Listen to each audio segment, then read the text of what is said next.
mesdames et messieurs, dames et pères, chers amis, beste vrienden. C'est pour moi un réel plaisir de vous voir si nombreux ce soir. Ces dernières années, j'ai eu l'occasion de faire beaucoup de conférences, bien sûr en Belgique, également à l'étranger. Et ceci aurait pu être une conférence de plus, n'en est rien. Car ce soir, je suis un peu en famille.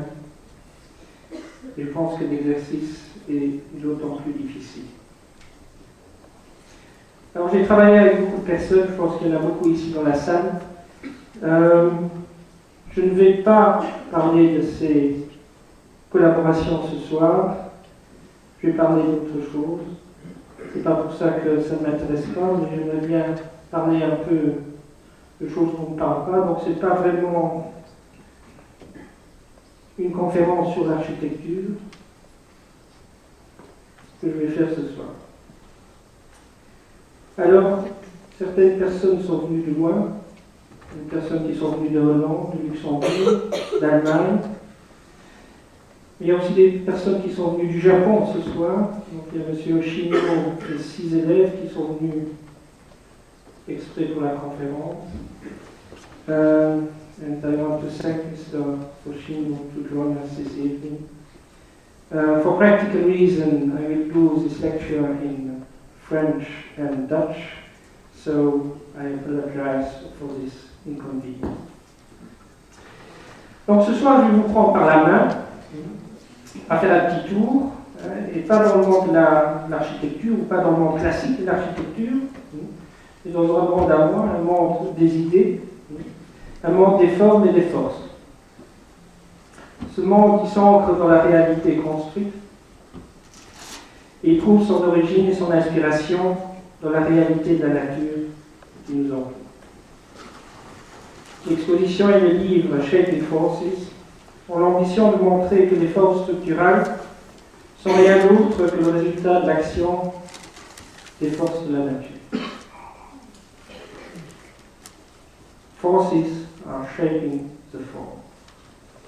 Mais Shaping Forces veut également démontrer que nous pouvons manipuler ces forces pour obtenir un certain résultat formel. Comme un sculpteur qui utilise un marteau et un burin pour obtenir une forme, le rôle du concepteur devient actif. C'est cette stratégie active dans la recherche de formes que je vais essayer d'illustrer. We are shaping with forces. Alors, avant de rentrer dans différents exemples, je voudrais dire que l'ingénierie n'est pas neutre. Il y a une qualité et un parti pris en ingénierie. Rarement dans notre domaine, il est possible de comparer des choses. Par contre, il existe, ici c'est le First of France, un exemple que je trouve intéressant, et un exemple historique. Donc c'est un pont qui a été construit en 1890 par Sir John Fowler et Benjamin Baker en Angleterre, en Écosse. Et même aujourd'hui, cet ouvrage reste une structure imposante, bien ancrée dans le XIXe siècle et d'une grande qualité architecturale. Regardez les proportions, la petite travée centrale, ici, par rapport à la structure principale. La différence entre les éléments comprimés, vous voyez ici, tout ce qui est comprimé est tubulaire et rond. Ici, les parties comprimées sont arquées, et là aussi, donc. Et toutes les parties tendues sont treillies et ils sont droites. En plus, on a un effilement vers le haut qui donne une certaine élégance à l'ouvrage.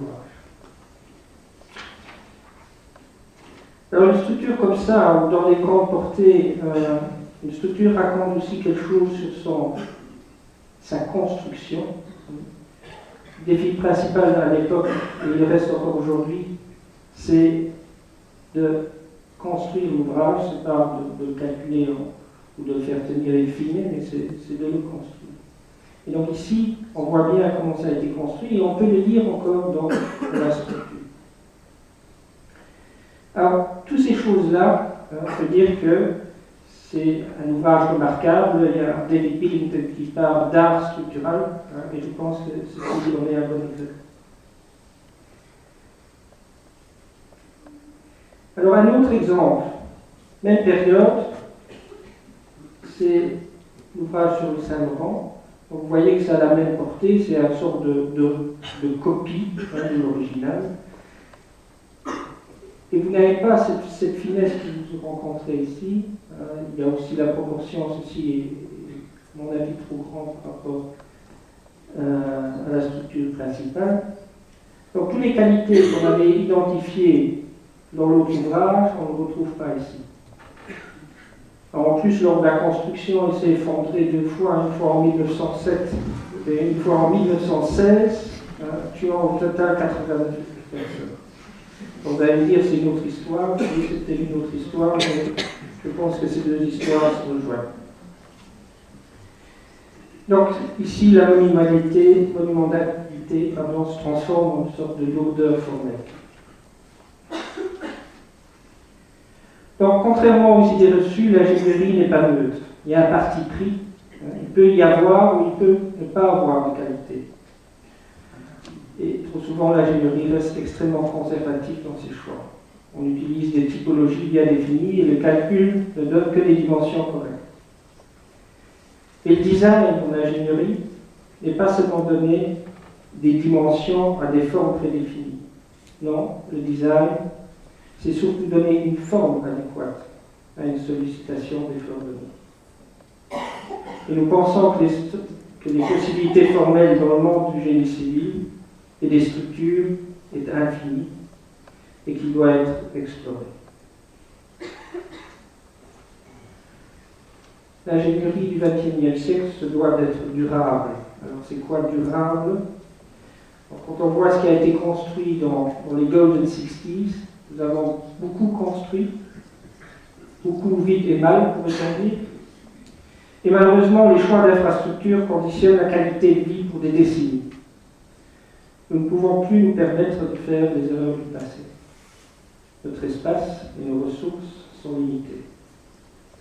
Il est de notre devoir social de faire obtenir la meilleure qualité possible, afin de pouvoir léguer aux générations futures un patrimoine responsable, une identité et une fierté, et encourage de construire le patrimoine de demain, et non pas uniquement de résoudre les problèmes d'aujourd'hui. Évident en simplicité et durabilité, se retrouve dans la nature, comme dans cette arche naturelle dans le désert du Utah. Ou ce pont que j'ai photographié en Turquie, où le pont et la route sont faits du même matériau. C'est la pierre qui se trouve sur place. Le pont est une sorte de transformation, une mutation de la route afin de franchir l'obstacle. Le pont, finalement, il se crée par le génie de l'assemblage et de la forme de pierre. Et nous sommes dans nos bureaux à la recherche de cette évidence de mon projet. Et le franchissement du vide possède également une dimension platonique. Le pont est bien sûr l'ouvrage fonctionnel, mais il est également l'idée du franchissement du vide. Il possède ainsi une dimension symbolique. Et ceci doit être ressenti par le passant. L'ouvrage doit raconter quelque chose sur sa fragilité et sur son équilibre. Les gens ils doivent ressentir d'une manière intuitive l'équilibre de la balance de l'ouvrage. C'est l'exemple du First of Force. Mais ils doivent également ressentir que cet équilibre est fragile. La structure doit nous raconter aussi quelque chose sur sa constructibilité, sur l'art de construire. Les exemples sont multiples, ici dans la nature, et ici par exemple dans les cathédrales, où on peut lire la fierté des artisans qui l'ont fait. Et nous sentons de manière intuitive aussi l'équilibre et la fragilité de l'ouvrage. Finalement, structure et architecture ne font qu'un. Et faire du bon design, c'est aussi ne pas pouvoir faire du design. Ces objets hautement fonctionnels sont le résultat de centaines d'années de tradition artisanale. Bien que les variations soient possibles, c'est le matériau qui dicte sa logique. Nous n'inventons pas, nous découvrons ce qui est possible. Voilà, alors avant de passer au dia, moi je voudrais faire un petit show. Donc cette exposition, elle s'appelle Shaping Forces. Alors je vais essayer de vous expliquer ce que ça veut dire, Shaping Forces. Alors, je vous ai deux assistants.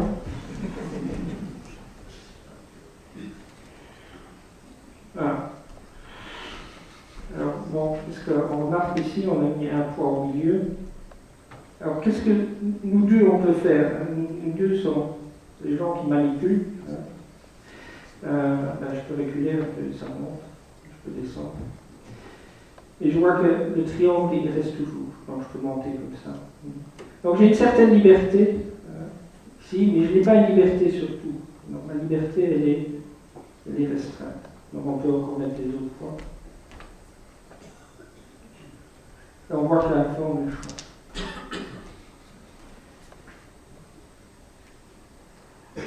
Et donc ça, c'est pour moi quelque chose qui est extrêmement important. C'est que notre marge de manœuvre, quelque part, elle n'est pas tellement là dans les efforts, mais elle est ici, dans ce que je nomme les contraintes de bord. Alors, on peut encore manipuler un tout petit peu.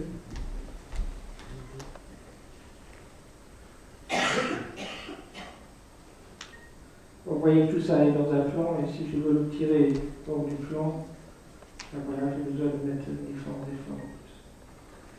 Alors les gens qui ont compris ça, ils peuvent quitter la salle, c'est ça. Voilà. Alors tout le reste de mon exposé, ça va tourner autour de ces efforts. Alors c'est pas nouveau, bien sûr, il y a Gaudi qui a fait ça ici, il y a d'autres personnes qui sont rendues compte. Nous avons ainsi aussi. Alors, un projet important dans ma carrière, je commence toujours par ça, c'est le vent taché. Parce que pour moi, ça a été une sorte de déclic.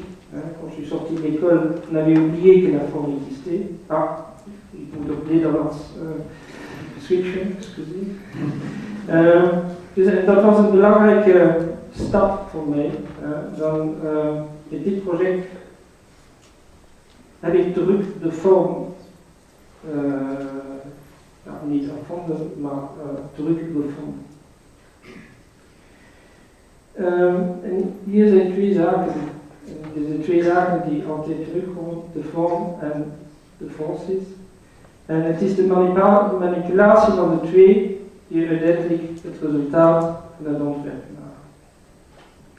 Ja, in dit geval heeft u deze membraan die opgespannen is op een cirkel, dat was een ellipse. En als u dat doet, als u dat opspant, creëert u krachten in de buis. En in functie van de vorm van de buis in de ruimte, heeft u meer of minder krachten. Maar het is moeilijk a priori te weten welke vorm ideaal is. Het is bijna niet mogelijk.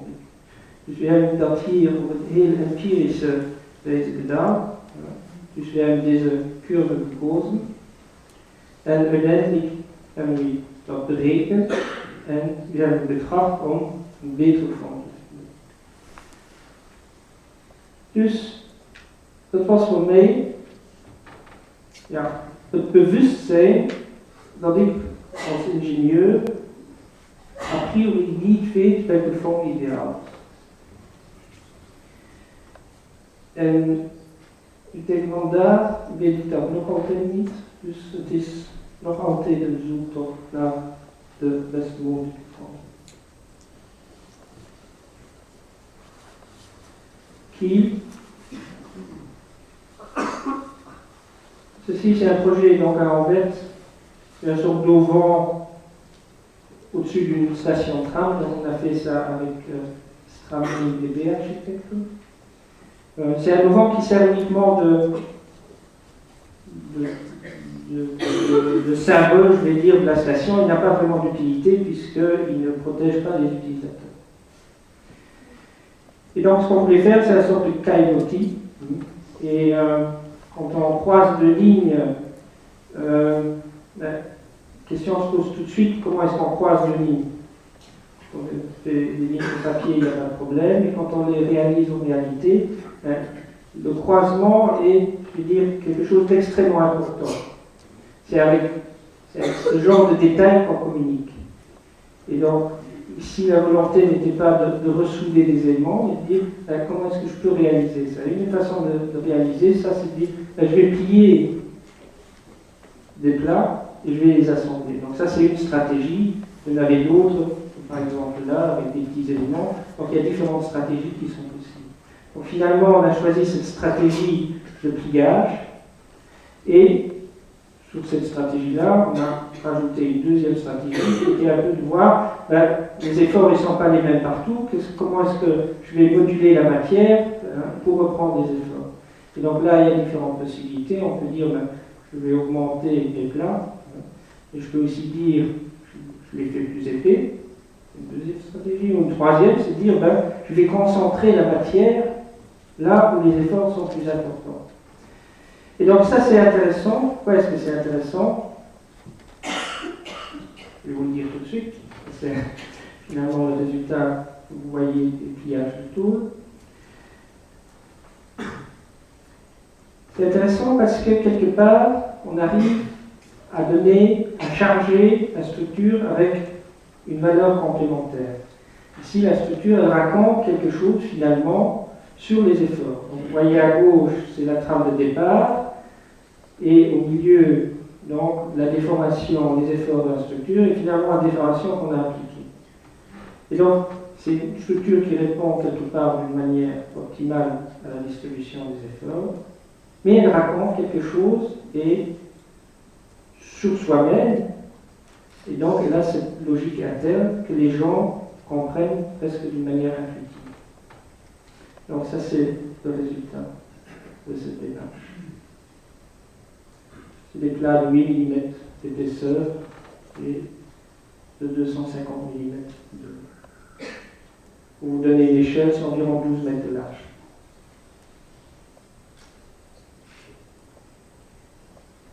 Donc c'est plan, hein, ce n'est pas en vague, c'est quelque chose qui est plan.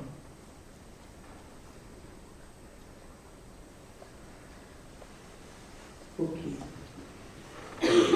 Het Nederlands Scheepvaartmuseum.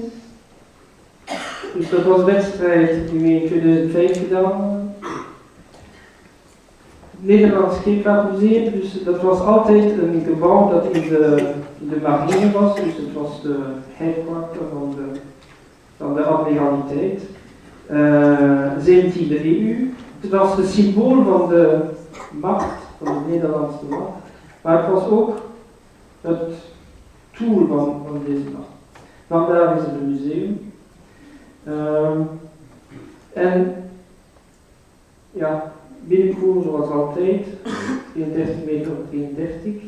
En in een museum bent u bijna geforceerd om de distributie te doen in deze middenzone. Dus een dak was absoluut nodig. Een heel strikt gebouw, militair. En 17e eeuw, dat was de tijd van de eerste kaarten. En ook dat gebouw dat zo een centraal gebouw is, hoe zeg ik zeggen, een soort ode aan de geometrie, bijna een gebouwde geometrie. Dus we wilden dat terugvinden in de structuur van deze boeken. En we hebben ons geïnspireerd van deze kaarten van de 17e eeuw. En u ziet dat daar zit een, wat noemen orthodroom voor. Dus het is de cirkel opgedeeld in 16, in 32, etc. En u krijgt een soort frame, een soort pattern. En we hebben dat benut. Waarom? Dan sowieso, als je zo'n koepel doet, zijn alle stukken anders. En Dit had een relatie met het gebouw, met het museum. Ja. En het was ook voor ons interessant qua structuur om dat te gebruiken. We hadden meer staven, meer elementen daar waar de kracht op was. Het is ook een scenografisch instrument, dus op elke intersectie is een verlichting voorzien.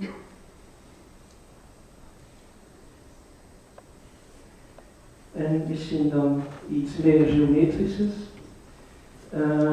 Dat is de basisstructuur. Het is gemakkelijk als je een driehoek heeft, dat de 3 punten die zijn natuurlijk in het vlak. Maar als je een vierhoek of een vijfhoek heeft, is dat niet per se in het vlak. En het is toch mogelijk een geometrie te vinden waar deze 5 hoeken en 3 hoeken en 4 hoeken en 6 hoeken alles in het vlak zijn. En dus het was mogelijk te bewijzen dat deze geometrie een lineaire combinatie is van 23 basisgeometrie.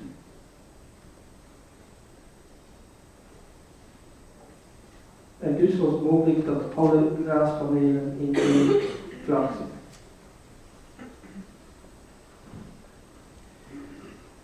Een recent projection, de staat al direct. Alors, vous connaissez sûrement cela dans le sport si vous êtes des amateurs de football. Pour être franc, moi j'en suis pas, donc je ne connaissais pas bien.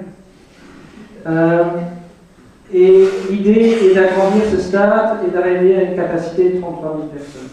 Donc c'est un stade qui est très près de la ville, donc vous voyez qu'il est coupé là sur le coin par une ville, donc c'est une situation qui est relativement difficile. Et donc nous avons essayé d'agrandir ce stade, donc il y a des nouvelles tribunes qui arrivent et un toit et une paroi qui doivent être construites. Alors, c'est quoi la stratégie classique? La stratégie classique, c'est quand on a un grand porte-à-faux ici, il y a un moment à reprendre, et ce moment il est repris par un bras de levier, il y a un bras de levier des efforts, normalement verticaux. Alors qu'est-ce qu'on a fait? Nous on a essayé de reprendre ce moment par des efforts horizontaux. Pourquoi? Pour essayer de diminuer ici déjà la longueur, et donc puisqu'on est déjà coincé par cette route, et d'avoir un projet qui est beaucoup plus compact. Donc ça c'est la première stratégie. Deuxième stratégie, de nouveau, au lieu de prendre des efforts par des moments, c'est mieux de les reprendre par des efforts de traction et de compression, parce qu'on peut avoir une structure beaucoup plus fine et beaucoup plus efficace. Alors comme dans NSA où on a une coupole, ici on va faire une sorte de coupole avec un grand trou dedans, avec des zones de traction et de compression. Alors c'est facile à dire, c'est moins facile à faire, et donc il y a tout un processus que nous on a en form finding, où finalement on aboutit à cette forme ici, qui minimise les moments dans la structure. Donc ceci, si vous voulez, c'est un résultat de calcul qui permet de minimiser les moments et donc aussi la hauteur des sections et le poids de la structure. Donc on aboutit à une sorte de petit beurre, si vous voulez, qui est coupé en 2 millions. Donc cette coupe-là, finalement, résulte de ce processus de forme-finding. Après diverses manipulations, il y a quand même pas mal de contraintes, on a une surface, une forme, et cette forme, après, il faut la rendre constructive. Et là, on a essayé différentes stratégies, et donc on avait d'abord une sorte de stratégie de pliage un peu, où il y a les éléments structuraux qui étaient courts. Finalement, on est arrivé à une solution, ça c'est encore les versions précédentes, voilà, toutes les versions qu'on a faites, donc vous voyez qu'il y en a beaucoup. On est aujourd'hui à la 14, je pense que c'est plus ou moins la bonne. Il y aura peut-être encore une 14 bis, mais voilà, le résultat aujourd'hui, c'est celui-là. Avec des sections qui sont coupées radialement et des diagonales entre qui font une sorte d'effet membranaire sur toute la surface.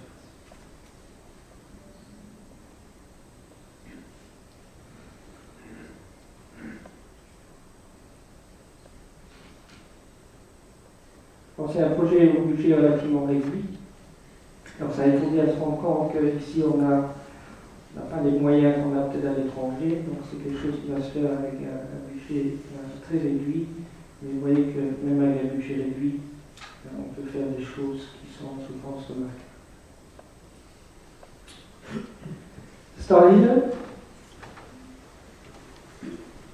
Stallile is op het kanaal tussen Brugge en Oostende. Ik zal nu 2 projecten tonen die iets te doen hebben met typologie. Als u kijkt in de mobiele bruggen, zijn er verschillende typen van bruggen. Bijvoorbeeld basculebrug, een draaibrug, etc. Er zijn altijd voor- en nadelen. Dus als u kijkt, het statisch systeem, als de brug gesloten is, ja, dat is isostatisch. Maar als de brug open gaat, ja, dan is het in uitgraving.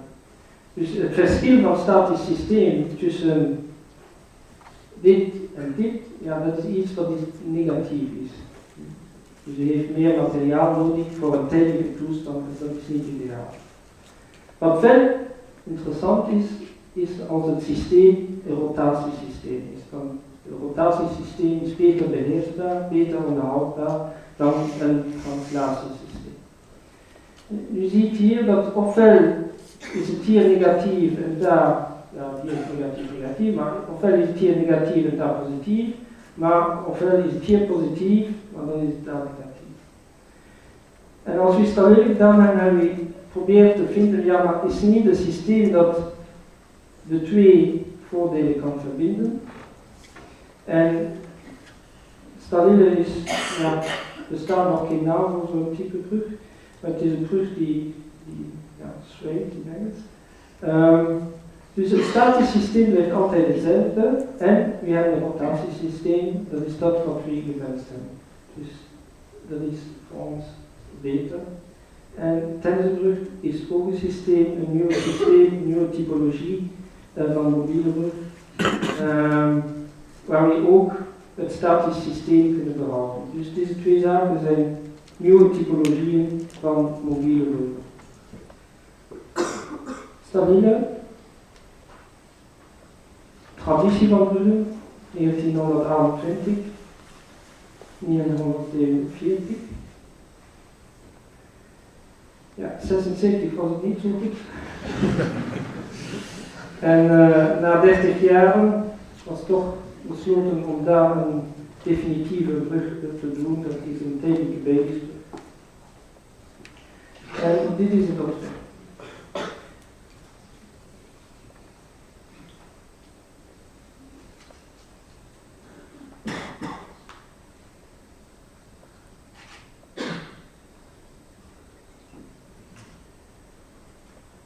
Oké, dus foto gelukt. Voilà. Zo werkt het terug. En je ziet dat het statisch systeem blijft hetzelfde.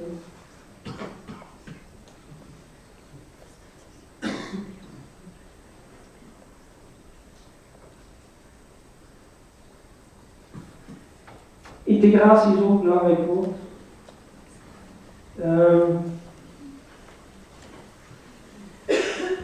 De leuning hier is natuurlijk de leuning, maar het is ook de balk. Dus je ziet, het is een metaalplaat die uitgelaseerd is. En ja, dat is de hoofdbalk van de brug. Het is niet anders als deze balk. Je ziet dat hier. Dat is 12 mm dik. En een doorspanning van 57 meter. De pont de Temse Alors c'est le premier pan sur la Tamise. C'est le premier pan à Tamise, sur l'Escaut, alors il existe déjà un pont. C'est un pont qui a été bâti dans les années 57. Donc vous voyez que c'est un pont monumental qui est lourd, qui est typique de sa période. Et il fallait construire un nouveau pont à 10 mètres de l'ancien. Donc ça c'est un exercice qui est extrêmement difficile parce que c'est très difficile d'aller concourir contre un objet tel que celui-là. Alors, qu'est-ce qu'a été notre stratégie? Finalement, notre stratégie a été de dire on va essayer de faire exactement le contraire de ce qui a été fait, pour différentes raisons, déjà économiques, puisque c'était un design ville, donc il fallait être léger, bon marché en tout cas. Donc, notre stratégie pour arriver au bon marché, c'était la légèreté. Donc, l'ancien, il est lourd, on a essayé de faire léger, et quand on essaie de faire léger, on doit regarder comment les efforts distribue dans cette poutre et les moments de flexion sont l'image de matière qu'on a besoin. Et donc ça c'est l'image de matière qu'on a besoin. Bien sûr c'est réinterprété et vous voyez que on peut lire ça comme un pont au balai, mais on peut aussi lire comme une poutre qui est évidée à certains endroits où on enlève la matière où elle n'est pas nécessaire. Même chose dans la coupe transversale, on essaie d'être aussi léger que possible, donc ça c'était ce qui était dessiné comme référence. Finalement on a ici des trottoirs et des fixes en métal et en bois, on a des poutres qui sont des poutres métalliques et un béton qui est un béton allégé entre ces deux poutres. Donc cette image-là, elle résume bien notre stratégie, l'ancien et le nouveau, et on essaie de faire quelque chose de totalement opposé.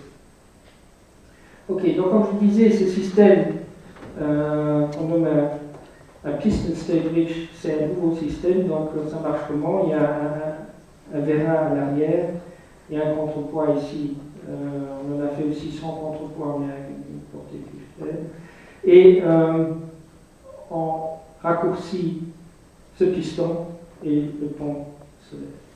Donc c'est une portée au total de 2 x 24, donc 48 mètres de passage. Alors on est sur l'eau et sur l'Escaut, il faut en profiter pour construire, donc on a amené les longs éléments.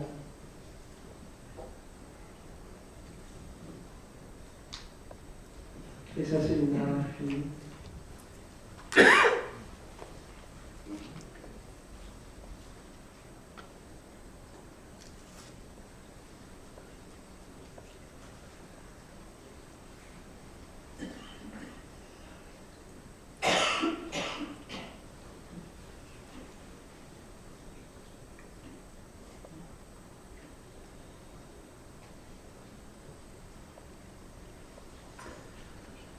Voor dit project uit 2002 bij ons. We zijn 2010. We hopen dat het 2011 af is. Het is een complex project.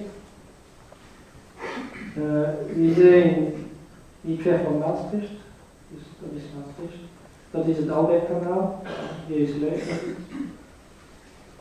En dat is de bestaande situatie. Het Albertkanaal moet verbreed worden. En hier hebben we een brug die een beschermd monument is. Waarom is dat een beschermd monument? Dus de Tweede Wereldoorlog heeft voor België daar begonnen. Dus daar zijn de Duitsers binnengetreden.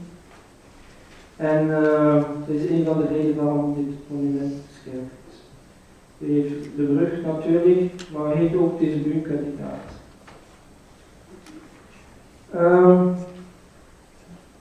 Dat was het voorstel die we gedaan hebben. Een soort grote volume, waar we hier de bunkerruimte een soort museum daarin gezet hebben.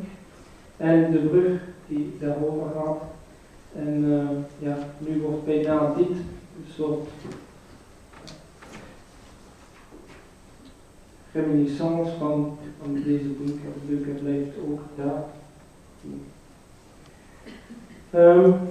Als je zo'n groot monument doet, of zo'n grote constructie in zo'n site die een toeristische site is, die een heel krachtig natuurgebied is, kun je natuurlijk niet zo'n grote betonwand doen. Dus je moet iets doen. En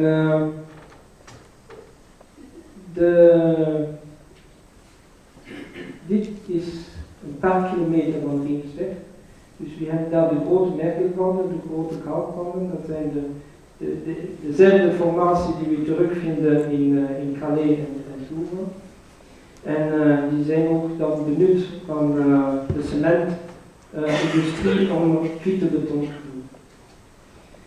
We hebben getracht om dat te gebruiken. We hebben ook daar grote grindlagen van bijna 10 meter, met gerookte grind. En deze materialen hebben we genomen om deze muur te doen. En we geloven ook dat deze muur een natuurlijk uitzicht kan hebben. En dus deze beton is in kleine lagen gestopt. Met verschillende composities. Dat was de testwand.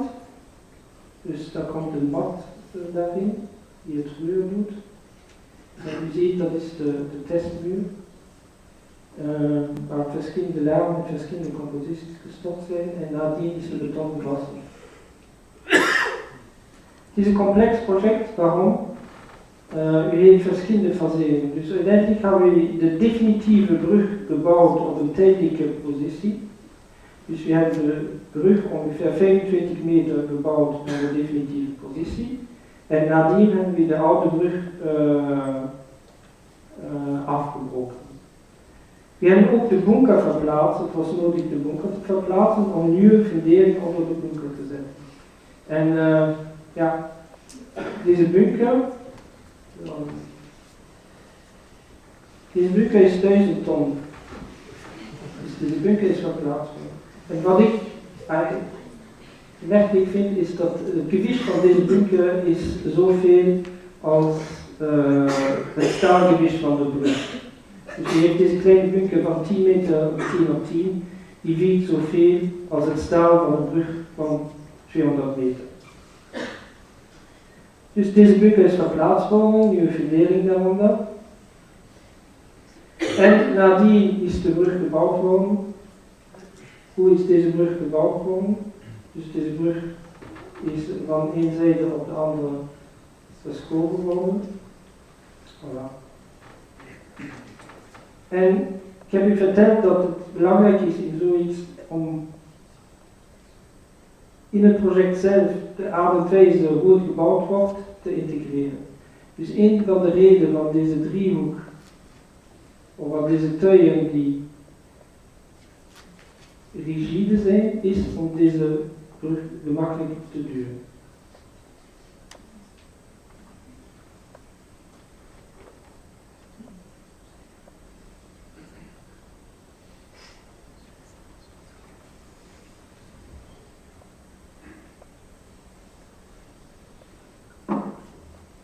In de realiteit duurt het nog langer.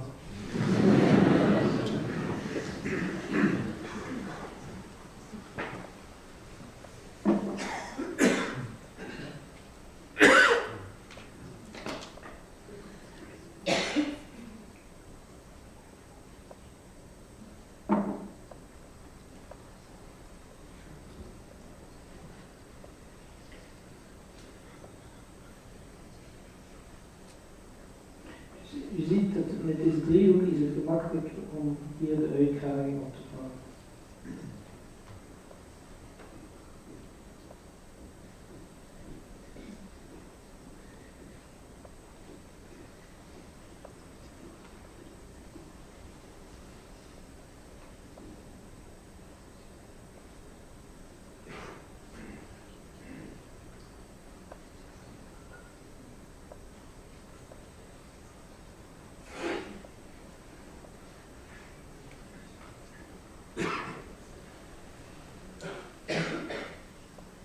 Wat is nadien gebeurd? Dat is de brug dan in de technische positie. Het verkeer is daarop gezet worden. En de oude brug is gesloten.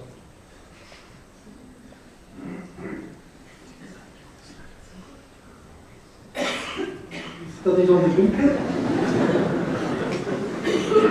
Die heeft elegante voetjes. Dat is de muur. Ziet je de verschillende lagen. Hier is een nog vlak. Deze muur die is gebouchardeerd worden. En de korrel van de beton te zien. Dat is een foto van een paar weken geleden.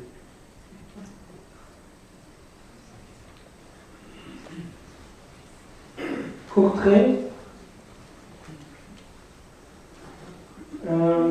Donc la liste a été dédiée à Courtrai, donc c'est un projet qu'on a fait avec Sol. Et donc toute une série de ponts a été reconstruits, je pense qu'il y a 7 ponts qui ont été reconstruits. Donc nous on a fait une passerelle, qui s'appelle la passerelle du collège, je crois, parce qu'il y a juste le collège qui est à côté. C'est quoi le problème quand on fait un ouvrage sur un canal comme ça, c'est qu'il faut une certaine hauteur.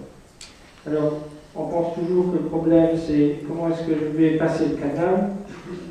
C'est pas vraiment ça le problème. Le problème c'est de savoir comment est-ce que je vais arriver avec des vélos, arriver aux 7 mètres de niveau, allez, moins 2 mètres, hein, puisque vous avez ici le bouquet. Mais comment est-ce que je vais monter 5 mètres avec un maximum de 5%. Alors ce qu'on a proposé c'est un ouvrage qui est en S pour augmenter cette longueur, donc pour faciliter le travail d'approche. Et c'est un ouvrage qui est un ouvrage suspendu. Quand on a fait ce projet, je pense qu'il n'y avait pas encore de pont suspendu court qui a été construit. Entre-temps, il y en a plusieurs. Et donc c'était une expérience pour nous assez excitante d'essayer de faire cet ouvrage. Donc la première chose à faire, c'est de choisir un trajet. Quand ce trajet est choisi, comme je vous ai expliqué tout à l'heure, on choisit les conditions de bord. On choisit les afflux. Et à partir de là, on n'est plus libre. On n'est plus entièrement libre. C'est-à-dire qu'ici, vous voyez bien, c'était une sorte de maquette de travail. Le câble de suspension, il prend une forme dans l'espace, mais cette forme, on ne la maîtrise plus. Ce n'est pas nous qui la choisissons, c'est les efforts dans la structure qui choisissent le trajet. C'est toujours intéressant de faire des maquettes pour les ingénieurs qui sont ici. Donc, le choix du trajet, le choix des poids de suspension, et ces lignes-là ne sont plus choisies. Et donc ce projet, c'est un projet autour de 3 lignes dans l'espace. Et on est allé avec la logique jusqu'au bout, on a essayé de la pousser aussi loin que possible. On a essayé de faire tout avec ces 3 lignes. Donc vous voyez ici que ce tablier, on marche dessus, ben, il est une partie du triangle, si vous voulez, formé par les 3 lignes. C'est-à-dire que cette coupe transversale ici, elle varie à chaque fois, puisque cet angle varie également. Et on a une sorte d'évolution à travers tout le trajet de la structure du tablier. Donc ce tablier raconte aussi quelque chose sur les efforts qui sont dans la structure. Alors ici, c'est un bon exemple pour savoir où est la liberté de choix qu'on a. Mais une fois que certaines conditions sont définies, la forme elle résulte quelque part de l'équilibre de la structure. Et alors, je pense qu'il y a beaucoup d'ingénieurs qui pensent que c'est ça leur métier. Et quelque part, on a une forme qui vient, on ne sait pas où, une sorte d'intuition, quelque chose qu'on dessine. Et que le rôle du calcul, c'est simplement, après, de donner des dimensions adéquates. Je ne pense pas que c'est comme ça. Je pense qu'il y a une étape complémentaire. Il y a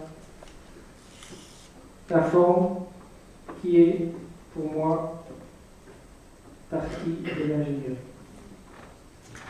Et qu'il y a là, dans la détermination des conditions de bord, une sorte d'intuition ou de choix, mais qu'après les choses sont définies.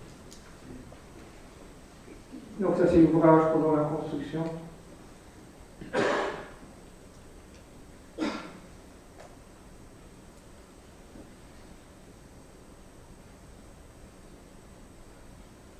Et l'ouvrage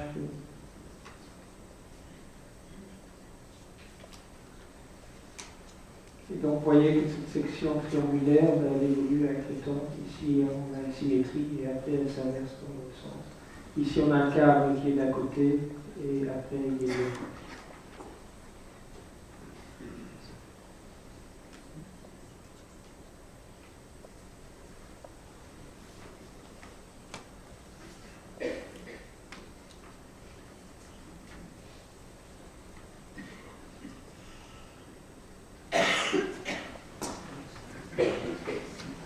Oosterweel. Dan ga ik iets over Oosterweel vertellen. Over de proces van het ontwerp. En van de engineering die daarin zit. En ik denk toch dat daar interessante zaken zijn. Dat is het referentieontwerp. Dus u heeft hier een dubbeldeks viaduct, u heeft een reeks treubruggen en een kromming daarin. En als u kijkt, de geometrie in plan is ook complex, dus u heeft een kromming in de ene richting, dan heeft u een kromming in de andere richting. En dus een van de eerste ideeën was, ja, kunnen we niet één type brug doen, de kromming, en een ander type brug met andere vorm. Of een betere, hoe zou ik zeggen, relatie tussen de kromming en de overspanning. Een van de eerste ideeën of de eerste strategieën was, ja, als we de overspanning groter doen, dan gaat de zwaartepunt van deze curve gaat meer naar binnen.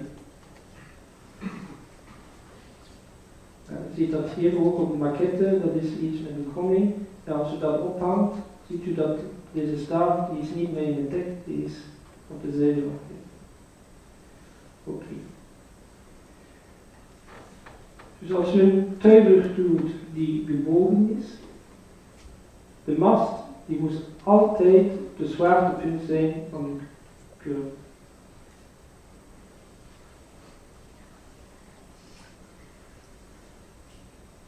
Dus deze positie die kunnen we niet kiezen, die is daar.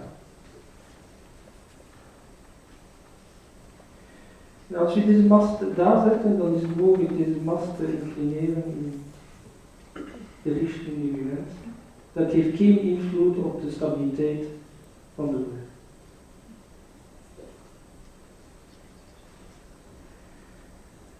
Dat is ook een resultaat uit berekening. Normaal gezien heeft u niet één tuin, maar u heeft meerdere tuinen. Wat gebeurt daar? U krijgt dan een soort kromming. In functie van deze kromming krijgt u een kromming in de mast. Wat is dat? Dat is een berekeningsresultaat om enkel trek en terug te hebben.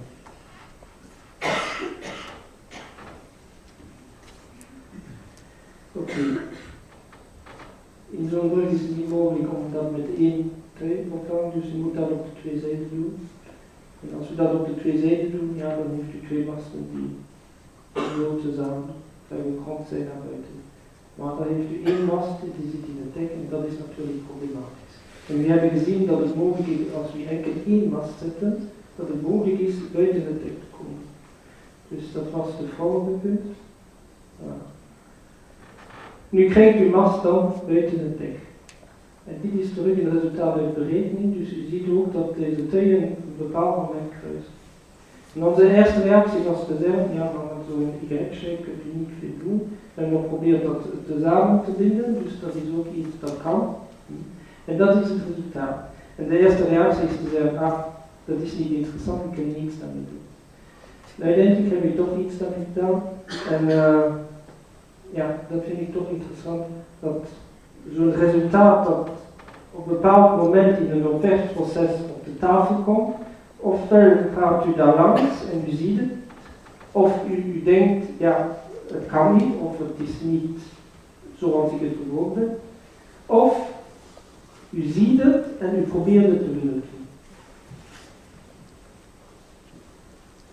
En dat is dan uiteindelijk zo'n soort open kop geworden.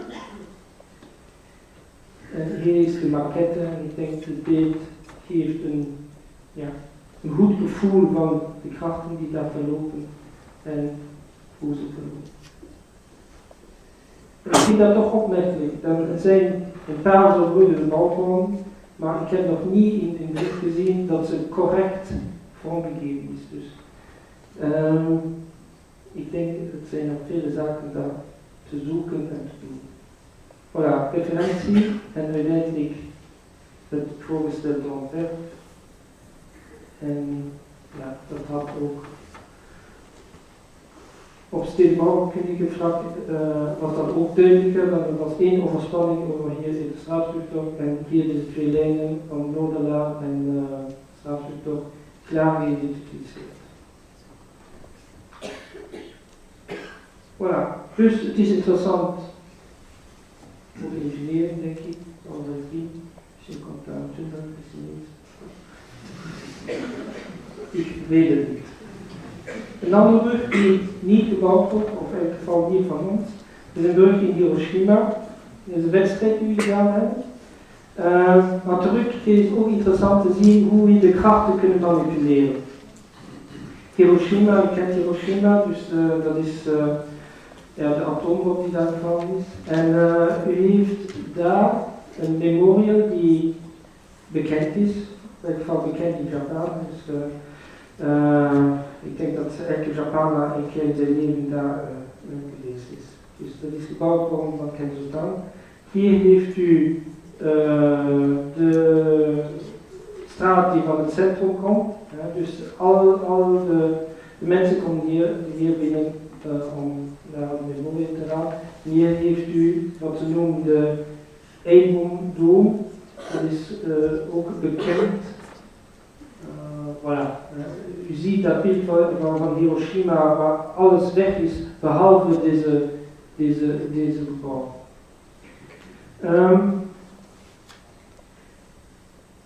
Dit is de brug met een reiling die van Noguchi, dus een Japaanse designer gedaan wordt. En de vraag was om een brug op de twee zijden te doen.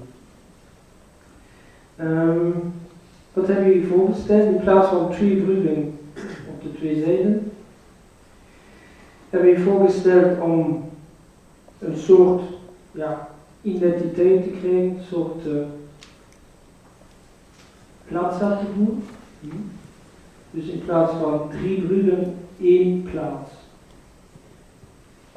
En dat is het voorstel. Dus we hebben door een eenmatig materiaal, zo'n soort ellips, een soort ontmoeting of een soort poort wordt naar deze memorie.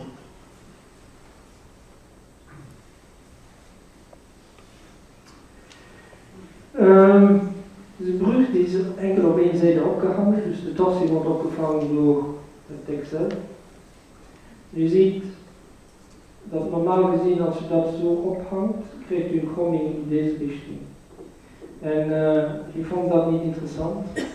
Waarom? Dan was het belangrijk om dat poorteffect op een soort buiging te krijgen in de andere richting.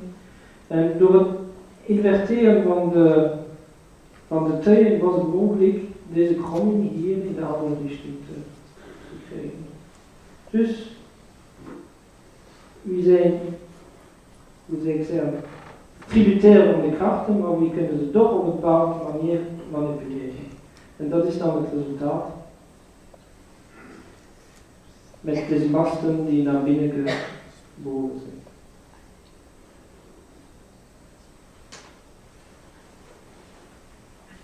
Nijmegen.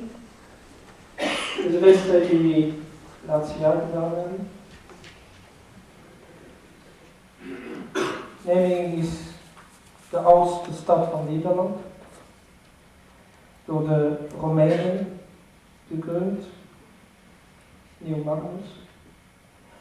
En in Nijmegen zijn twee bruggen. Eén, dat is deze brug die bekend is, de Bridge to Far. En dat is een spoorwegbrug die minder bekend is, ook minder interessant. Nijmegen zit met een toekomstige ontwikkeling, dus het wordt een heel nieuwe stad gebouwd, zowel op Zuidoever dan op de Noordoever, dus een hele stadsontwikkeling. En het was absoluut nodig om hier een nieuwe brug te doen. Dus de nieuwe brug is niet maar één brug, nee. Ze is fundamenteel om het overleven, om de ontwikkeling van de stad te permitteren. Dus ik heb het gezegd, de oudste stad, Nijmegen, de stad aan de Waal. En u heeft dat monument dat daar staat. Dat is natuurlijk in randvoorwaarden iets wat heel belangrijk is als u een nieuwe brug ontwerpt. U ligt hier iets wat een monument is, wat een heel mooie brug is, wat een brug is die de grootste overspanning was als ze gedaan, in ieder geval overspanning, als in 1936 gebouwd wordt. Geschiedenis hier met de oversteek, als de Amerikanen daar waren, en dat is de context met die u moet werken. Wat ook belangrijk is, de stad wenst hier een stadsbrug. Ja, wat is een stadsbrug? Dat is natuurlijk moeilijk.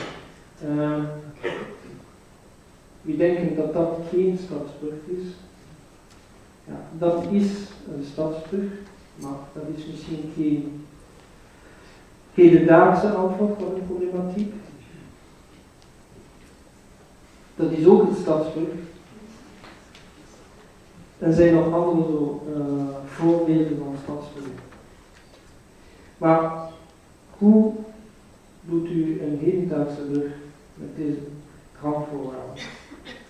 Wat we uiteindelijk voorgesteld hebben in Amerongen, dus de hele lengte is ongeveer 1,6 km. Dat is 200 meter, dat is 700 meter en we hebben hier een boog van 285 meter overspanning. Het was minimum gevraagd 245, we hebben dat vergroot. Waarom? Om een soort centraliteit op de Waal te geven. De aanbruggen zijn gewelven van 42,5 overspanning. En de overspanning is een bouwstring, staal, gemengd staal en kant. En op de andere zijde terug is het gewelven.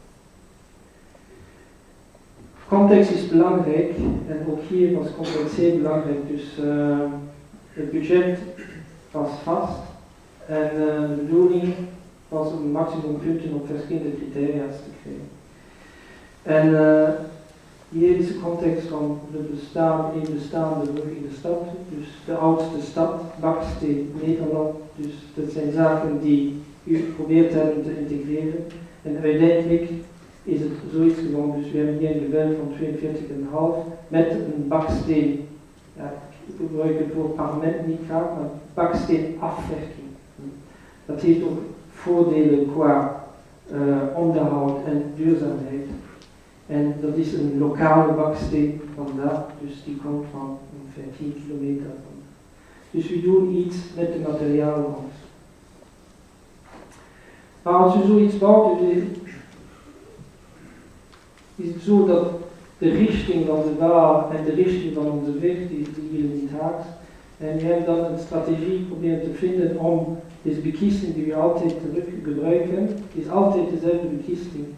Over deze bijna 1 kilometer. En hoe kunnen we deze bekisting terug altijd gebruiken? Door het verschuiven van de bekisting. En de hand die kan op een bijna willekeurige manier uitgesneden worden. En als u zegt, ja, op een willekeurige manier uitgesneden worden, dus daar hebben we geprobeerd iets daarmee te doen. En we hebben zo'n soort balkons daar uitgesneden om deze strategie te benutten om meer kwaliteit te geven van de gebruikers. Dan van één kant op de andere is toch 5 km 6. En het is toch aangenaam om daar te zitten. Dat is het resultaat. Hier kunt u de uitzicht genieten.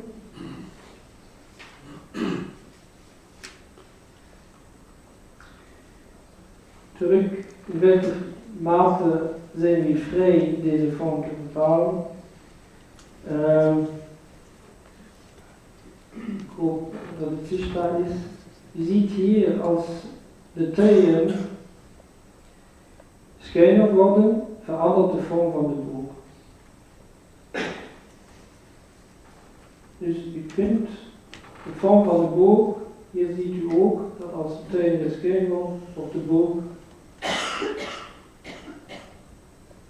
naar buiten geduwd. Dus in functie van de directie van de ophanging kunnen we een beetje deze boog manipuleren. We hebben gekozen om dat naar buiten te duwen. Waarom? Dat is de reden. Dus we hebben één boog in het midden en hier hebben we een soort Y. En als dat naar beneden komt, gaat deze punt heel ver. Dus hij gaat ver naar boven. En u heeft deze proportie tussen de zaken die niet goed zijn. En dat was een manier om deze punt meer naar beneden te krijgen. U ziet het ook hier. Als je een driehoek heeft, dan is het daar en alsnog deze punt naar beneden te krijgen. Oké.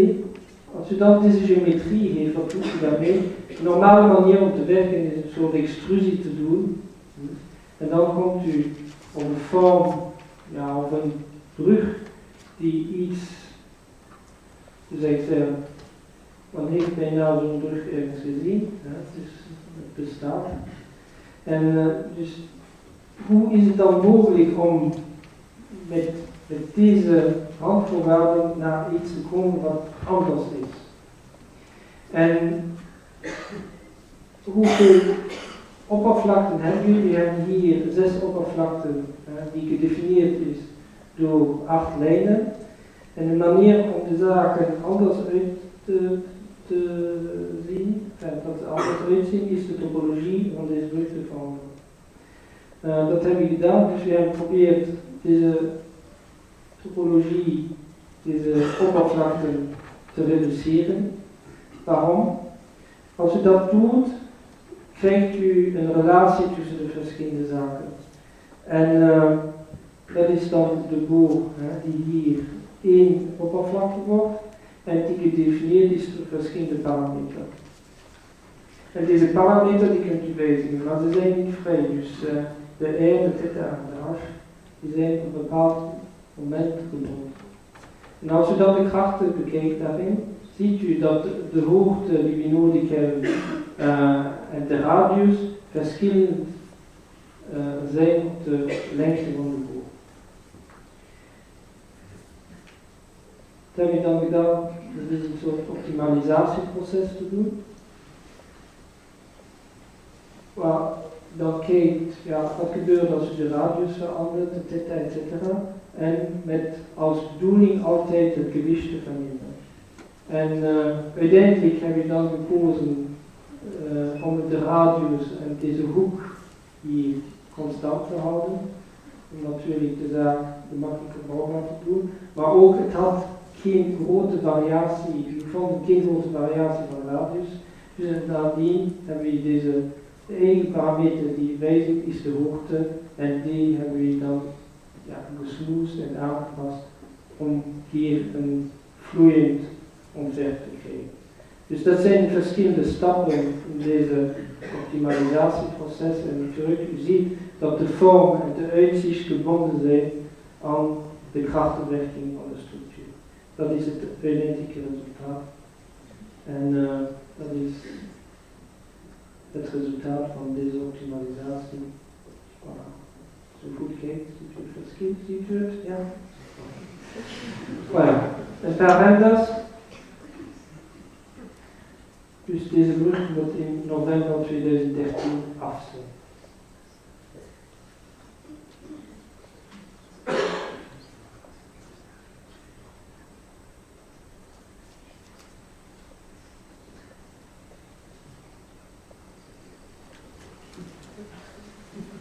Nog eens.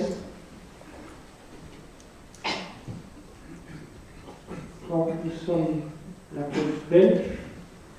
Ceci est Elisabethland, c'est Bruges, Heist. Donc, le projet consistait à traverser cette avenue et de revenir rejoindre ici un dijk qui existe et de rejoindre de l'autre côté la mer. Alors, nouveau, pour respecter les ponts, il a été nécessaire d'agrandir un peu cette liaison, et donc ça tombait bien puisqu'on avait ici un raccord qui se faisait dans le prolongement du dijk. Une fois ce trajet choisi dans l'espace, une fois les appuis définis, alors on voit de nouveau que les moments dans cette structure nécessitent la matière qui se distribue comme ceci. Et on sait également que la matière elle est mal utilisée au milieu et donc on pourrait théoriquement faire un trou là sans perdre trop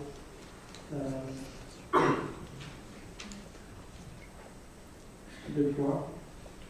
Et donc ce qu'on a fait, c'est qu'on a fait une optimisation sur base d'une ouverture.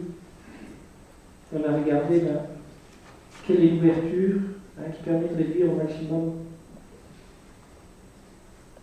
la matière. Et donc c'est ce résultat qualitatif qu'on a trouvé, qu'on a utilisé pour faire un pont qui est une sorte de pont découpé au bord d'une tôle.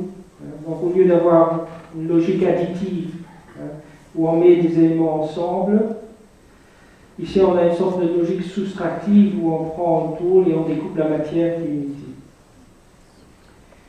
Et donc pour moi, ceci est un peu le pendant de Tachkemoni. C'est pour ça que je termine sur ce projet-là. Et donc ça a été deux choses importantes, mais en tout cas, dans l'approche conceptuelle des structures, pour moi c'est deux étapes importantes. Donc je vous ai parlé au début aussi de la fragilité du pont, du sentiment d'équilibre et de stabilité. Je pense que ce pont illustre très bien aussi, quelque part, cette fragilité et ce sens de l'équilibre. Il repose sur deux rotules. Il y a très peu de détails ici.